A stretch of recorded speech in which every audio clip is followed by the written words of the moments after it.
को हम अपने अतिथि यहाँ तो सम्मानित करने जा रहा हूं। हमारे मंच संचालक जी कर्मबद्ध नाम पुकारे।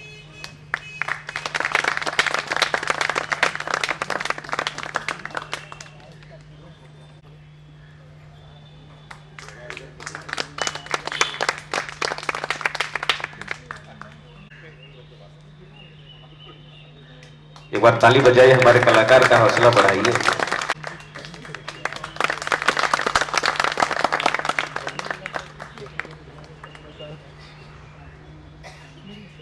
सज्जू कुमारी, मनोज भैया और चचा दोनों मिलके इनको, हाँ ताली बजाइए भाई, ताली बजते रहना चाहिए। ममता जी, कौशल बाबू,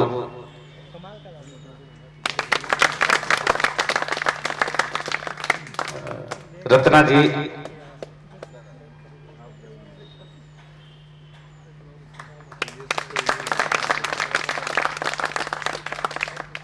निहारिका साहू सर, ये उड़ीसा से हैं। हम लोग सब मिलके इनको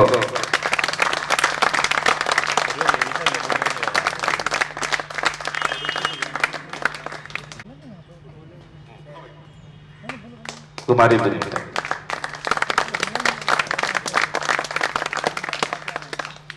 अब हम ये इस प्रदर्शनी का एक छोटा सा बुकलेट तैयार किए हैं सभी।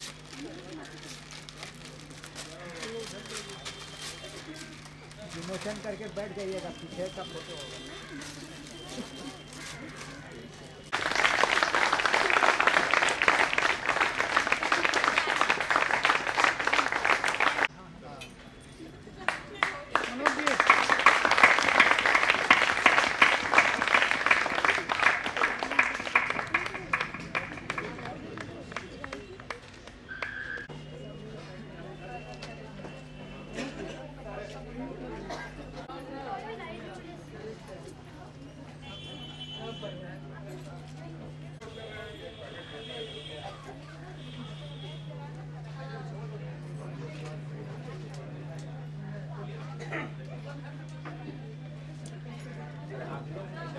इधर कुछ कमर्शियल काम करने के लिए था।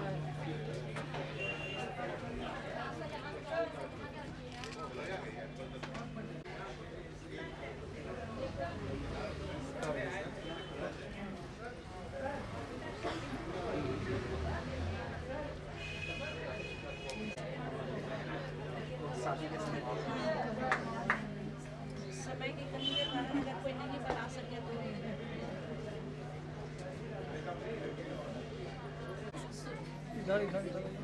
हाँ एक दिन याद रखिए, स्केल का ओपन हाथ से जितना वो टेढ़ा ये होगा उतने बड़े।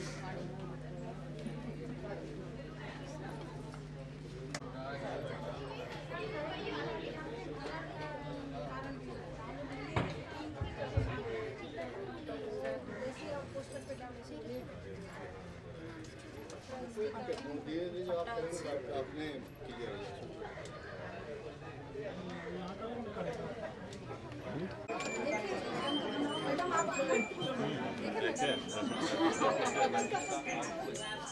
मैडम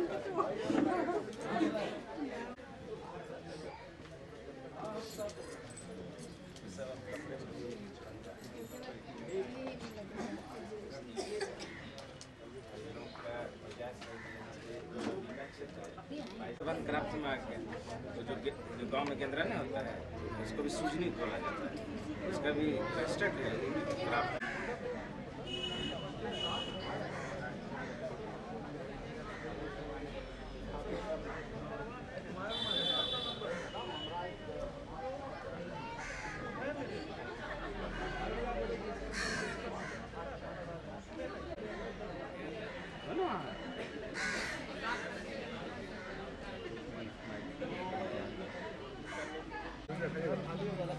मैं अपने बच्चों को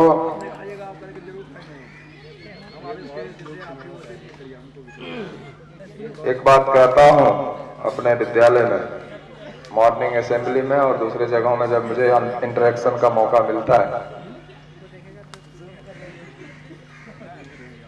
कि जमाना धीरे धीरे तरक्की कर रहा है, आधुनिक हो रहा है।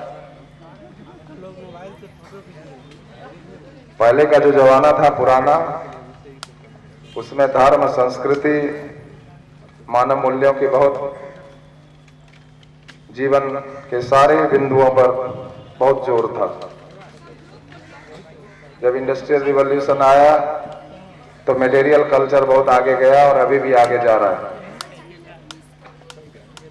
लेकिन इसी क्रम में जो मानव मूल्यों का ह्रास हुआ, लोक कलाओं, लोक संस्कृतियों में जो गिरावट आई, मानव जीवन में जो एक तरह का बेचैनी है, उसके लिए दुनिया के तमाम मुल्कों में, तमाम संस्कृतियों में जड़ों तक पहुंचने की शिद्दत से पुरजोर कोशिश शुरू हो गई।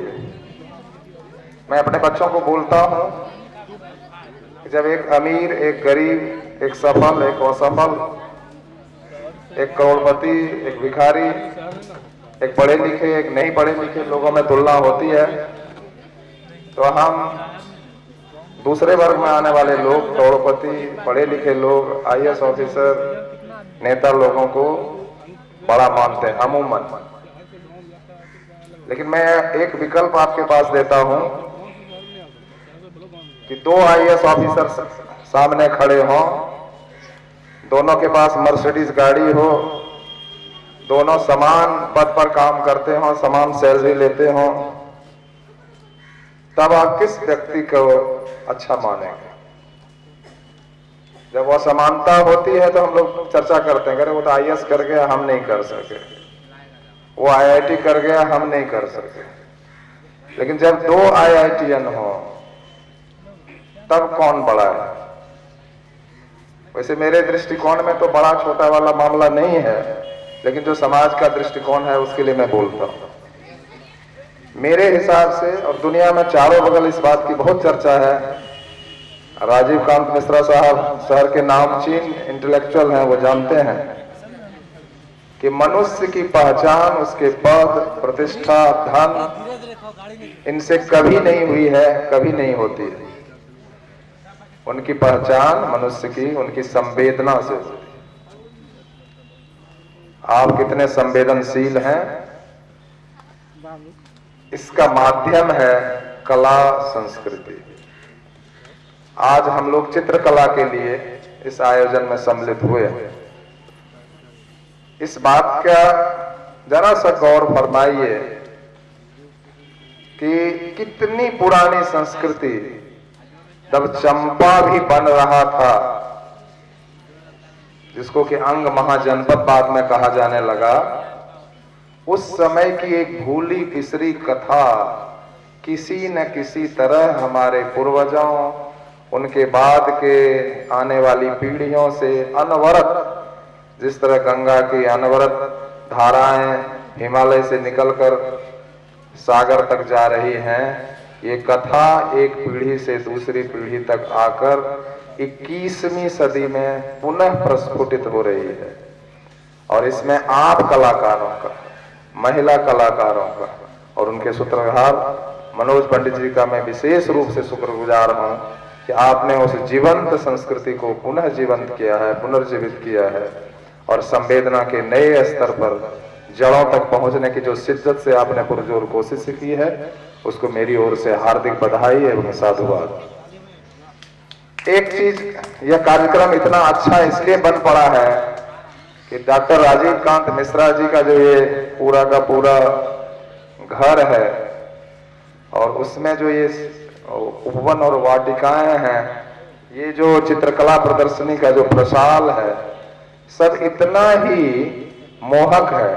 इसके लिए एक ऐसा वातावरण तैयार किए हुए हैं कि हम लोग लगते ही हैं कि लोक कला की वीथियों में विचरण कर रहे हैं। और उसमें मैं राजीव कांत मिश्रा साहब और उनके परिवार के तमाम सदस्यों को शुक्रगुजार हूं कि इस तरह के बड़े बड़े अपार्टमेंट और कंक्रीट के जंगल में आपने लोक जंगल को बचाए रखा है, उसके लिए साधुवाद, धन्यवाद। कार्यक्रम के अगले कड़ी में LIC के एवं से आग्रह है कि वो भी 2 शब्द इस कार्यक्रम के संबंध में बोले और हमारे कलाकार का हौसला बढ़ाएं एवं साथ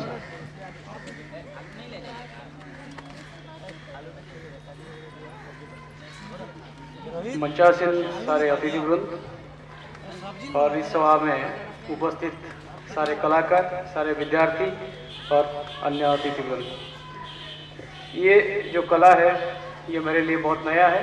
हम इस प्रांत से तो जुड़े नहीं हैं, पहली बार अभी मैं भागलपुर में आते हुए हमको मात्र 6 महीना हुआ है, लेकिन कुछ जानकारी इसके माध्यम से मिला है।